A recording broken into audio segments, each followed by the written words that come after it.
Hello दोस्तों, अगर आप इलेक्ट्रिकल इंजीनियरिंग की स्टूडेंट हैं या आपने अभी इंजीनियरिंग पूरी की है और आपका सपना है किसी सीमेंट प्लांट में जॉब करना, या फिर आप किसी भी इंडस्ट्रियल सेक्टर जैसे पावर प्लांट, स्टील प्लांट या मैन्युफैक्चरिंग यूनिट में इंटरव्यू देने जा रहे हैं, तो ये वीडियो आपके लिए लाइफ सेवर हो सकता है। इस वीडियो में हम सिर्फ ये नहीं बताएंगे कि एक इलेक्ट्रिकल जीईडी सीमेंट प्लांट में क्या-क्या काम करता है, बल्कि ये भी बताएंगे कि हर सेक्शन में कौन-कौन से इलेक्ट्रिकल इक्विपमेंट्स की ज़रूरत होती है और उनमें किन स्किल्स की ज़रूरत होती है और इंटरव्यू में आपसे क्या-क्या पूछा जा सकता है। मतलब एकदम वर्किंग लेवल की तैयारी, जिसमें आपको किताबों वाला ज्ञान नहीं, बल्कि वो एक्चुअल प्रैक्टिस नॉलेज मिलेगा जो कंपनियों को चाहिए। तो अगर आप चाहते हैं कि इंटरव्यू में आप सिर्फ रिज्यूमे ना बने, बल्कि सिलेक्शन के असली दावेदार बने, तो इस वीडियो को पूरा देखिए, क्योंकि ये सिर्फ वीडियो नहीं, एक लाइव अब जीईटी के एक सीमेंट प्लांट में जीईटी के मुख्य काम क्या होते हैं, पहले ये देख लेते हैं। तो सबसे पहले पावर डिस्ट्रीब्यूशन सिस्टम को समझना और मेंटेन करना होता है।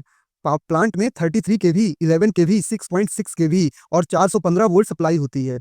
एचटी और LT panels, transformer, VCB, ACB का आपको निरीक्षण करना होता है। लोड बैलेंसिंग और फॉल्ट एनालिसिस में आपको सहायक रोल अदा करना पड़ता है। दूसरा, मोटर मेंटेनेंस एंड कंट्रोल में यहाँ पे एचटी और एलटी मोटर्स, जो कि इंडक्शन मोटर होती हैं, इंस्पेक्शन आपको करना पड़ता है। फिर मोटर स्टार्टर्स जैसे DOL, star delta, VFD, variable frequency drive की आपको नॉलेज अच्छी खासी होनी चाहिए। फिर इसके अलावा मोटर्स के अलाइनमेंट, इंसुलेशन टेस्टिंग जैसे मेगर से आपको करना आना चाहिए। फिर पीसीसी, पावर कंट्रोल सेंटर, और एमसीसी, मोटर कंट्रोल सेंटर की आपको मॉनिटरिंग आनी चाहिए। इन पैनल्स में रिले, कॉन्टेक्टर, एमसीबी, एमसीसीबी का निरीक्षण आपको आना चाहिए। इंटरलॉक्स और सेफ्टी सिस्टम को आपको समझना आना चाहिए। फिर फोर्थ है इंस्ट्रूमेंटेशन और ऑटोमेशन से आपको समन्वय बैठाना, मतलब आपको चलाना आना चाहिए। पीएलसी, स्काडा, डीसीएस जैसे ऑटोमेशन सिस्टम को समझना। फिर सेंसर जैसे temperatures, pressures, level, flow, transmitters के वर्किंग को आपको समझना आना चाहिए। फिर फिफ्थ है प्रिवेंटिव और ब्रेकडाउन मेंटेनेंस आपको करना और उसको समझना। रूटीन इंस्पेक्शन शेड्यूल बनाना और उसे फॉलो करना आपको आना चाहिए। ब्रेकडाउन आने पर फॉल्ट फाइंडिंग और रीस्टोरेशन में आपको हेल्प करनी पड़ेगी। फिर सिक्स्थ, सेफ्टी प्रोटोकॉल फॉलो करना। लॉक आउट और tag out, LOTO, PPE uses, arc flash safety को आपको समझना और उसे यूज करना आना चाहिए। फिर लास्ट है seventh, documentation and reporting. Daily maintenance report को बनाना, स्पेयर इन्वेंट्री मेंटेन करना, ब्रेकडाउन एनालिसिस लॉग्स बनाना, ये सब आपको करना पड़ता है। अब यदि इंटरव्यू में आपसे पूछा जाता है कि सीमेंट प्लांट में इलेक्ट्रिकल इंजीनियर का क्या रोल हो सकता है, तो आप ऐसे जवाब दे सकते हैं। सर, सीमेंट प्लांट एक कंटिन्यूअस प्रोसेस इंडस्ट्री है, जहां हर सेक्शन जैसे क्रशर, रॉ मिल, किलेन, कूलर और पैकिंग यूनिट में बड़े-बड़े मोटर्स, एचटी पैनल्स और ऑटोमेशन सिस्टम होते हैं। इसमें मेरा मुख्य काम क्या रहेगा, यानी कि आपका, आप वहाँ पे डिफाइन कर सकते हैं। इलेक्ट्रिकल सिस्टम को मेंटेन करना, ब्रेकडाउन को जल्द से जल्द रेक्टिफाई करना और सेफ्टी प्रोटोकॉल्स का पालन करते हुए कंटिन्यूअस पावर सप्लाई को सुनिश्चित करना। इसके साथ ही वीएफडीज, सॉफ्ट स्टार्टर्स और स्काडा सिस्टम के साथ काम करके प्रोसेस ऑप्टिमाइजेशन में हेल्प करना। अब अगर आपसे पूछा जाता है कि आप सीमेंट प्रोजेक्ट में या सीमेंट प्लांट में आपने काम किया है प्रोजेक्ट में, या आपको सीमेंट प्लांट में क्या-क्या सेक्शन होते हैं इसका क्या नॉलेज है, तो आप इसे इस तरह स्टेप बाय स्टेप समझा सकते हैं। तो सबसे पहले सीमेंट का एक पूरा प्रोसेस समझ लीजिए, तो आप उनको आसानी से समझा पाएंगे। तो सीमेंट प्लांट, आप ये बोलेंगे कि एक कंटिन्यूअस प्रोसेस इंडस्ट्री है, जहां हर एक सेक्शन स्टेप बाय स्टेप जुड़ा होता है। जैसे सबसे पहला सेक्शन आता है क्रशर सेक्शन। तो क्रशर सेक्शन में यहाँ लाइम स्टोन को छोटे छोटे टुकड़ों में तोड़ा जाता है। फिर रॉ मिल, इन टुकड़ों को फाइन पाउडर में बदला जाता है। फिर उसके बाद प्री हीटर और किलेन, ये प्लांट का दिल होता है, जहाँ दिल मत बोलिएगा, जहाँ क्लीनर, ये मैं आपको समझाने के लिए बोल रहा हूँ, जहाँ क्लिंकर बनता है। फिर कूलर, क्लिंकर को ठंडा किया जाता है। फिर सीमेंट मिल, क्लिंकर और जिप्सम मिलाकर फाइनल सीमेंट बनता है। और पैकिंग हाउस लास्ट में सीमेंट को बैग्स में भरकर भेजा जाता है। तो आप ये पूरी सीमेंट की प्रोसेस उनको समझा सकते हैं। अब लेकिन इसको, अगर आप जैसे इलेक्ट्रिकल इंजीनियर हैं, तो अब जो भी अलग ब्रांच के इंजीनियर होंगे मैं उनके लिए भी बना के लेके आऊंगा, लेकिन अभी जैसे इलेक्ट्रिकल हैं, तो आपको क्या इसमें बोलना है, मतलब जैसे पूछेंगे तो इलेक्ट्रिकल के जरिए से, जैसे क्रशर सेक्शन है सबसे पहला, तो यहाँ पे एचटी मोटर्स लगी होती हैं, जो ह्यूज कन्वेयर्स और क्रशर्स को चलाती हैं। मोटर स्टार्टर्स, ओवरलोड प्रोटेक्शन और सॉफ्ट स्टार्टर्स का यूज होता है यहाँ पे। यहाँ आपकी जिम्मेदारी क्या होगी, जैसे मोटर अलाइनमेंट चेक करना, इंसुलेशन रेजिस्टेंस मेगर टेस्ट करना और प्रिवेंटिव मेंटेनेंस करना। तो आप यहाँ पे क्रशर सेक्शन में ये बोल सकते हैं। साथ ही रॉ लाइमस्टोन को तोड़ने के लिए यहाँ पे भारी मोटर, एचटी मोटर्स का प्रयोग किया जाता है। डस्ट सप्रेशन सिस्टम और बेल्ट कन्वेयर्स सभी इलेक्ट्रिकली चलती हैं। तो अब ये कन्वेयर का हो गया। अब रॉ मिल्क सेक्शन की बात करते हैं, तो यहाँ पे क्रश्ड लाइम स्टोन को फाइन पाउडर में बदला जाता है। बड़ी बड़ी बॉल मिल, वर्टिकल रोलर मिल्स में इलेक्ट्रिकल मोटर्स और कंट्रोल पैनल होते हैं। तो रॉ मिल सेक्शन में बॉल मिल या वर्टिकल रोलर मिल चलते हैं हैवी मोटर से। यहाँ वीएफडी यानी कि वेरिएबल फ्रीक्वेंसी ड्राइव्स और मोटर कंट्रोल पैनल्स होते हैं। अब आप कमेंट में बताइए कि वीएफडी का क्या काम होता है। फिर इलेक्ट्रिकल इंजीनियर को लोड मॉनिटरिंग और पैनल की हेल्थ चेक यहाँ पे करनी होती है रॉ मिल सेक्शन में। तो आपको यह चीजें समझ में आई हो। अब प्री हीटर और किलेंट सेक्शन को देखिए, यह सबसे क्रिटिकल और कंटिन्यूअस रनिंग सेक्शन होता है। किलेंट ड्राइव्स वेरिएबल स्पीड्स के लिए यूज होती है। आईडी फैंस और एफडी फैंस सब मोटर पर चलते हैं। यहाँ आईडी फैंस किलेंट मोटर्स और फीड सिस्टम होते हैं जो एंटी पैनल से चलते हैं। फिर इंटरलॉक्स और इमरजेंसी शटडाउन सिस्टम और स्काडा कंट्रोल बहुत जरूरी होते हैं इस सेक्शन के लिए। फिर इसके बाद अपन क्लिंकर कूलर की ओर बढ़ते हैं। ये नेक्स्ट सेक्शन होता है। ये गर्म क्लिंकर को ठंडा करता है। ये ग्रेट कूलर्स ईएसपी यानी कि इलेक्ट्रोस्टैटिक प्रीसिपिटेटर्स मोटर्स यहाँ पे लगी होती हैं। क्लिंकर को ठंडा करने के लिए ग्रेट कूलर्स और वेंट फैंस होते हैं यहाँ पे। यहाँ टेम्परेचर सेंसर्स और मोटर कंट्रोल सिस्टम काम में आते हैं। फिर इसके बाद सीमेंट मिल, तो क्लिंकर प्लस जिप्सम को ग्रिंड करके सीमेंट बनता है। यहाँ भी वीएफडी कंट्रोल मोटर्स और बड़ी मिल्स का प्रयोग होता है। यहाँ बताया आपको कि इनका सीमेंट का प्रयोग कर देते हैं। यहाँ भी हमें मोटर्स कौन कौन सी लोड मॉनिटरिंग और हार्मोनिक डिस्टॉर्शन पर यहाँ पे नजर रखनी होती है सीमेंट मिल में। ये सब इलेक्ट्रिकल इंजीनियर का है। फिर पैकिंग सेक्शन में पैकर्स, कन्वेयर्स, बैक काउंटर सब कुछ इलेक्ट्रिकली ड्रिवन होता है। यहाँ पे सेंसर्स, सोलिनाइडर्स, प्रॉक्सिमिटी स्विचेस यहाँ जरूरी होते हैं। तो आपको इतनी चीजें यहाँ पे मैंने आपको यहाँ पे पूरा प्रोसेस समझा दिया। अब अगर आप इंटरव्यू में जा रहे हैं तो आपसे कुछ क्वेश्चन ये जरूर पूछे जा सकते हैं, तो आप कमेंट में जरूर बताइए। नहीं बनेंगे तो कमेंट में बताइएगा। अगर आप तो ये पहला क्वेश्चन है, स्टार और डेल्टा कनेक्शन में क्या अंतर है। दूसरा है वीएफडी क्या होता है और कहाँ प्रयोग होता है। फिर थर्ड, ट्रांसफार्मर और जनरेटर में क्या अंतर है। फिर फोर्थ, स्काडा और पीएलसी में अंतर बताओ। फिर फिफ्थ, मोटर प्रोटेक्शन के लिए कौन कौन से रिले यूज होते हैं।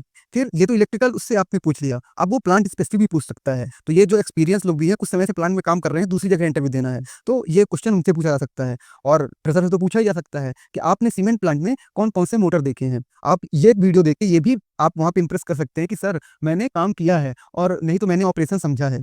तो दूसरा, सेवंथ ब्रेक डाउन होने पर आप क्या क्या चेक करोगे। फिर प्रिवेंटिव मेंटेनेंस शेड्यूल कैसा होना चाहिए। फिर आप आर्क फॉल्ट को कैसे रोकोगे। फिर उसके बाद आप क्लीन सेक्शन में कौन कौन से कंट्रोल पैनल देखें। अब आप वीडियो को पॉज करिए, जितने भी इनसे आपसे जो भी बनता है तो कमेंट में जरूर बताइए। अब बात कर लेते हैं कि सवाल ये भी एक आता है कि जब आप जीईटी के रूप में प्लान में जाते हैं तो आपका पूरा टिपिकल डे कैसा होता है। पहला, मॉनिटरिंग मेंटेनेंस राउंड, आपको चेकलिस्ट बनाना होता है। फिर पैनल्स की वोल्टेज, करंट्स और टेम्परेचर मॉनिटरिंग करनी होती है। फिर ब्रेक डाउन अटेंड करना होता है अगर आएगा तो। फिर डेली रिपोर्ट बनाना होता है। सेफ्टी प्रोटोकॉल्स का पालन करना, जैसे लोटो, आर्क, फ्लैश रिस्क अवॉइडेंस आपको अपनाना पड़ता है। तो आपको यह चीजें पूरी करनी हो। चलिए अब मैं आपको इनके आंसर भी बता देता हूँ लास्ट में। तो पहला, स्टार और डेल्टा कनेक्शन में क्या अंतर होता है। तो इसमें स्टार और डेल्टा 3 फेज कनेक्शन के 2 तरीके होते हैं जिससे मोटर या लोड को पावर दी जाती है। स्टार में एक सिरा सभी फेज का जोड़कर न्यूट्रल बनता है, जिसका वोल्टेज इक्वल टू वोल्टेज का कितना होता है, line voltage divide by √3 equal to 230 voltage. फिर डेल्टा में हर फेज एक दूसरे से जुड़ा होता है, कोई न्यूट्रल नहीं होता। स्टार में न्यूट्रल होता है, ठीक है ना। इसका voltage equal to line voltage equal to 400 voltage. तो आपको वोल्टेज का डिफरेंस रखना है। स्टार में 230 वोल्टेज होता है और लाइन में 400 वोल्टेज होता है। अब कब यूज कर रहे होता है इसका ये भी पूछ सकते हैं। तो स्टार मोटर स्टार्टिंग के समय, क्योंकि हमें कम करंट लेने के लिए यूज होता है, और डेल्टा रनिंग के जब मोटर चलती है फुल पावर देने के लिए। एक यहाँ पे आपको बोनस टिप देता हूँ कि star delta starter motor start करते समय पहले स्टार मोड में स्टार्ट करता है, फिर डेल्टा में शिफ्ट होता है। फिर दूसरा, वीएफडी क्या है और कहाँ प्रयोग होता है। तो वीएफडी यानी वेरिएबल फ्रीक्वेंसी ड्राइव, एक ऐसा डिवाइस होता है जो मोटर की स्पीड को कंट्रोल करता है, वोल्टेज और फ्रीक्वेंसी को घटाकर या बढ़ाकर। इसका use conveyors, fans, kiln feed motors और क्रशर्स मोटर्स में आदि में यूज होता है, जहां वेरिएबल अपने को स्पीड चाहिए। फिर आपको इसमें भी एक टिप्स समझिए, वीएफडी से बिजली की बचत होती है, ये आप बोल सकते हैं। मैकेनिकल वियर घटता है, सॉफ्ट स्टार्ट होता है, हाई इनरस करंट नहीं लगता है इसमें।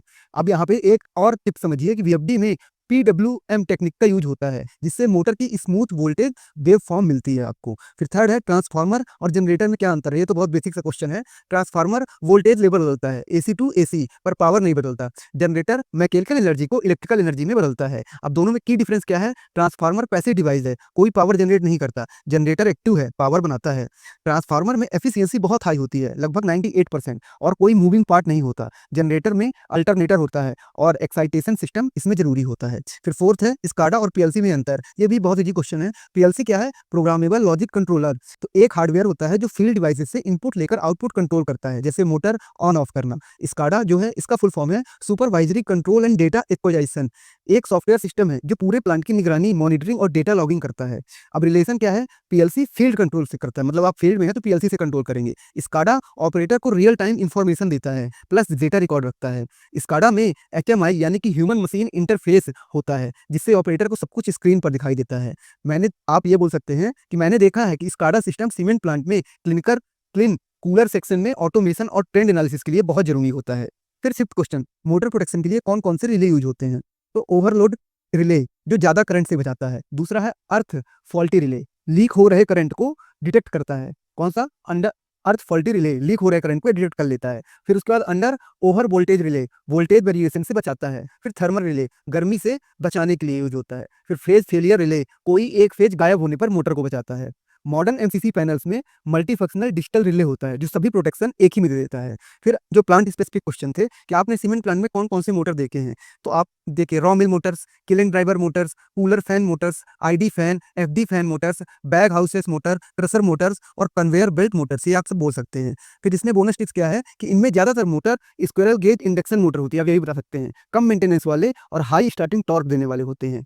आप ये भी बोल सकते हैं कि मैंने देखा है कि बड़े मोटर वीएफडी से कंट्रोल होते हैं ताकि एनर्जी एफिशिएंट ऑपरेशन में हो सके। फिर सेवंथ क्या क्वेश्चन था, ब्रेक डाउन होने पर आप क्या-क्या चेक करते हो? तो विजुअल इंस्पेक्शन में फ्यूज, केबल, बर्निंग स्मेल, ये सब चीज़ें। कंट्रोल पैनल में कोई ट्रिपिंग या अलार्म तो नहीं आया है, ये सब चीज़ें चेक करते हैं। फिर तीसरा, रिले स्टेटस में ओवरलोड या अर्थ फॉल्ट तो नहीं हुआ है। फोर्थ, वोल्टेज और करंट में क्या मल्टीमीटर से आप चेक कर सकते हैं। मोटर रेजिस्टेंस में कंटिन्यूटी और इंसुलेशन टेस्ट आप यूज कर सकते हैं। और वीएफडी फॉल्ट लोग में अगर वीएफडी लगा है तो उसके फॉल्ट लूप बता देता है, वो भी आगे एक वीडियो में बताऊंगा कैसे बताता है। तो ब्रेक डाउन के बाद हमेशा रूट कॉज एनालिसिस जरूरी होता है ताकि फ्यूचर में ना हो। फिर 8 क्वेश्चन था, प्रिवेंटिव मेंटेनेंस शेड्यूल कैसा होना चाहिए? Answer, weekly, monthly, quarterly, annually के हिसाब से डिवाइड कर सकते हैं। डेली विजुअल चेक्स और नॉइज चेक्स कर सकते हैं। वीकली टाइटनेस और टर्मिनल चेक्स कर सकते हैं। Monthly IR testing, overload testing कर सकते हैं। Quarterly cleaning of MCC relay testing कर सकते हैं। ईयरली में बियरिंग चेक, फुल सर्विसिंग और वाइब्रेशन एनालिसिस कर सकते हैं। अब मोटर में ग्रीस की क्वांटिटी और क्वालिटी को प्रॉपर मेंटेन करना ही सबसे बड़ी बचत है, आप यही बता सकते हैं। उसको लगेगा कि इसने काम किया है। फिर प्रिवेंटिव मेंटेनेंस से हम अनप्लान्ड ब्रेकडाउन को 60 से 70% तक रोक देते हैं। प्रिवेंटिव मतलब पहले जो पहले हो जाए, मतलब ब्रेकडाउन के पहले हो, जिससे डाउन टाइम कम हो जाता है। फिर 9th है, आप आर्क फॉल्ट को कैसे रोकेंगे? आर्क फॉल्ट यानी दो कंडक्टर के बीच अनचाही स्पार्किंग, इसे रोकने के लिए एमसीसीबी और एसीबी जैसे ब्रेकर सही से रेटिंग के होंगे। फिर टाइट टर्मिनल कनेक्शन को आप टाइट कर देंगे। डस्ट फ्री पैनल होने चाहिए, प्रॉपर इंसुलेशन और इंक्लोजर होना चाहिए। फिर आर्क फॉल्ट डिटेक्शन रिले का इस्तेमाल होना चाहिए। अब यहाँ पे एक बोनस टिप समझिए, आर्क फॉल्ट थर्मल इमेज से पहले डिटेक्ट किए जा सकते हैं, जिससे हम फाइनल फेलियर से बच सकते हैं। फिर आर्क फॉल्ट प्रोटेक्शन से न सिर्फ सेफ्टी के लिए बल्कि पूरे प्लांट की रिलायबिलिटी के लिए भी ये जरूरी है, आप ये भी बोल सकते हैं। फिर लास्ट क्वेश्चन है, आपने क्लीन सेक्शन में कौन कौन से कंट्रोल पैनल देखे हैं? तो clean driver, VFD panels, burner control panel, cooler boiler panels, ID fan panels, temperature control panels, SCADA based clean monitoring, ये सब पैनल सब बता सकते हैं। फिर क्लीन सेक्शन में टेम्परेचर 1400 डिग्री सेंटीग्रेड तक जाता है, इसलिए वहाँ के पैनल्स में प्रॉपर वेंटिलेशन और ऑटो ट्रिप लॉजिक होता है, ठीक है ना। मैं और ये भी बोल सकते हैं, क्लीन कंट्रोल में पीआईडी लूप बहुत ही क्रूशियल होती है ताकि टेम्परेचर स्टेबल रहे और क्लिंकर क्वालिटी मेंटेन हो। अब यहाँ पे आपको सब चीज़ें समझ में आई होगी कि मैंने कैसे किया है। तो दोस्तों, ये था एक कंप्लीट ओवरव्यू कि एक इलेक्ट्रिकल इंजीनियर जब किसी सीमेंट प्लांट में जीटी के रूप में जाता है तो उसका क्या काम रहता है, किन किन इक्विपमेंट से इसका वास्ता पड़ता है और इंटरव्यू में क्या क्या पूछा जा सकता है। अगर आपको ये वीडियो उपयोगी लगा हो तो कमेंट में जरूर बताएं, क्योंकि हम इस सीरीज को आगे और डिटेल में भी ले जाने वाले हैं। पर अगले सेक्शन में मिलते हैं, अगले वीडियो में कौन कौन से motor protection, VFD, automation, power distribution जैसे टॉपिक्स पर आपको बताएंगे। हमारा मकसद यही है कि जो भी फ्रेशर से जॉब के पहले एक्सपीरियंस की कमी से परेशान है, उन्हें हम एक ऐसा गाइडेंस दें जो उन्हें इंटरव्यू के पहले एक लाइव फील दे सके। वीडियो पसंद आया हो तो हमारे चैनल से जुड़ जाइए, क्योंकि नौकरी सिर्फ डिग्री से नहीं लगती, तैयारी से मिलती है।